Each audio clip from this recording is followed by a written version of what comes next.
মানি আরে বাবা ফোন করেছে, কথা বলো এগুলো কি ওসব?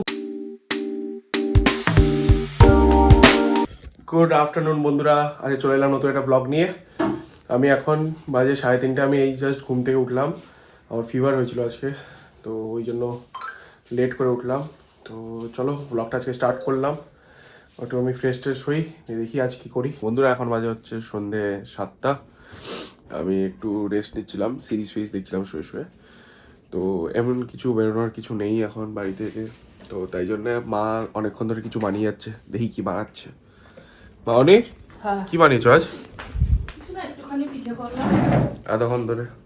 ওই যে মাছের দুটো পুলি পিঠে করেছি, পিঠে একটু গাজরের হালুয়া করলাম। আহা, আর রাতে রুটি খাবি বলছিস তো, আবার তোর এগুলোতে হবে না। ও একটু পাস্তা বানিও না। ভালো লাগছে না এত করার পরে, এখন পাস্তা করার মতো এনার্জি নেই। একটু করে দাও। পারবো না এখন, কালকে খাবো। কি বাজে, কালকে তো ডায়েটে গেলি চলে।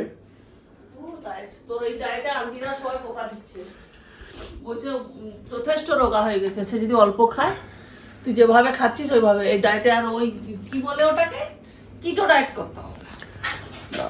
করবো কিছুদিন পর থেকে করবো, এই উইকটা চলে যাক। বন্ধুরা আমাদের জেনারেশনে বলা হয় যে, মারা বলে যে বাচ্চারা ফোন দেখতে দেখতে একদম পাগল হয়ে যায়, দেখে না এদিক ওদিক। তো আমি আজকে দেখাচ্ছি, এটা প্র্যাঙ্ক করছি। এই যে এটা থার্মোকলটা আছে, ঠিক আছে, এটা গিয়ে করে মাকে ধরিয়ে দিচ্ছি যে বাবা ফোন করেছে, দেখো বুঝতেই পারবে না। দেখো মানি আরে বাবা ফোন করেছে, কথা বলো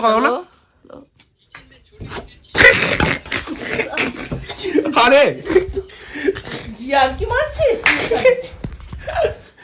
আজকাল। এগুলো কি অসভ্যতামি?